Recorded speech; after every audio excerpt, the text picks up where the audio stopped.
مولا نے جب خبر شہادت حضرت مسلم عقیل کو سنا، راستے میں تھے، کوفہ اور کربلا کے درمیان تھے، جب شہادت مسلم عقیل کی خبر آئی بہت گریہ فرمایا۔ فرزدق نے ایسے موقع پر امام کی شان میں کچھ اشعار کہے، دنیا کسے چھوڑ کر کس کے پاس جا رہی ہے، حسین کو چھوڑ رہی ہے دنیا، مولا کی مدح سرائی فرمائے۔ جب مولا کے فضائل کے اشعار ختم ہو گئے تو مولا نے اب دنیا کی حقیقت بتائی جس کی وجہ سے میرے ساتھ لوگ نہیں ہیں، کہ کوفے والے وہ ہیں کہ جن کی تلواریں ہمارے خلاف ہیں اور دل ہمارے ساتھ ہیں۔ ایسے موقع پر مولا نے کچھ اشعار پڑھے، میرے ساتھ رہیے گا۔ فرمانے لگے ان تکن الدنیا تعد نفیسا فدار ثواب اللہ اعلی وانبل وان تکن الابداد للموت انشئت فقتل امرئ بالسیف فی اللہ افضل وان تکن الارزاق قسما مقدرا فقلة حرص المرء في السعی اجمل وان تکن الاموال للترک جمعها فما بال متروک به المرء یبخل۔ چار جملوں کے دنیا کی پوری حقیقت پیش کر دی، اور ہمارا موضوع یہی تھا، رجال لا تلہیہم تجارت ولا بیع عن ذکر اللہ۔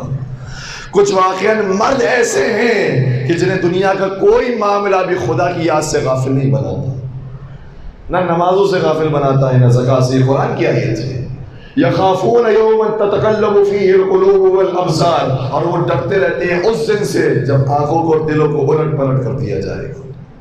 ان سے حساب و کتاب لیا جائے گا۔ مولا نے فرمایا یہ دنیا جس کے لیے لوگ بھاگ رہے ہیں اور ہمیں چھوڑ رہے ہیں، اس دنیا کی حقیقت سنو۔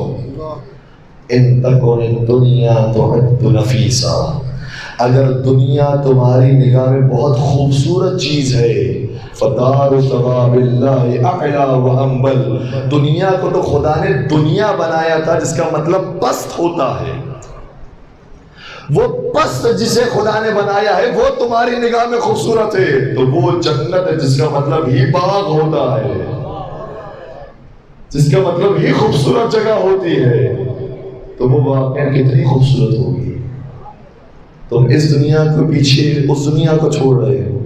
اور پھر آگے اور بھی وجوہات ہیں۔ یہ دنیا وہ ہے جو محدود ہے، فانی ہے، اس میں بالآخر انسان کو مر جانا ہے، وہ دنیا ہمیشہ رہنے والی ہے، ابدی زندگی ہے۔ پہلا جملہ دنیا کے بارے میں، دوسرا جملہ وَإِن تَكُنِ الْأَبْدَانِ لِلْمَوْتِ أُنشِئَتْ، اور اگر خدا نے جسموں کو اس لیے پیدا کیا ہے کہ ایک دن اسے مر جانا ہے،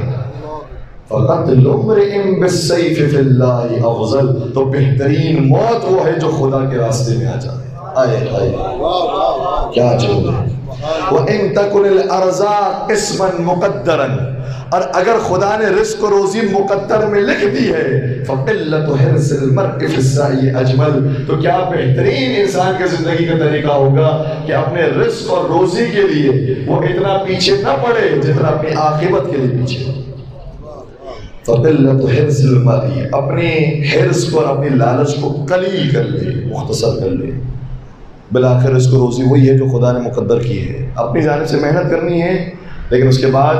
جو واجبات کا حصہ ہے اس کو فراموش کر کے انسان رزق کا بہانہ دے کر واجبات کو چھوڑ نہ دے۔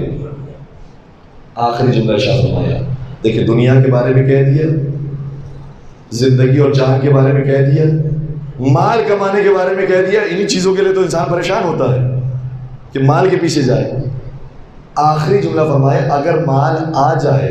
اس کی حفاظت بھی تو کرنی ہے، اس کے لیے بھی جملہ ارشاد فرمایا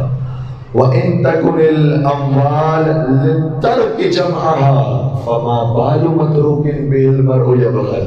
فرمایا اگر ایک دن اس مال کو جس کی تم حفاظت کر رہے ہو اسے تمہیں چھوڑ کر چلے جانا ہے، مال یہی رہ جانا ہے، تو بہتر یہ ہے کہ اپنی زندگی میں یہ مال آئے خدا میں خرچ کرو۔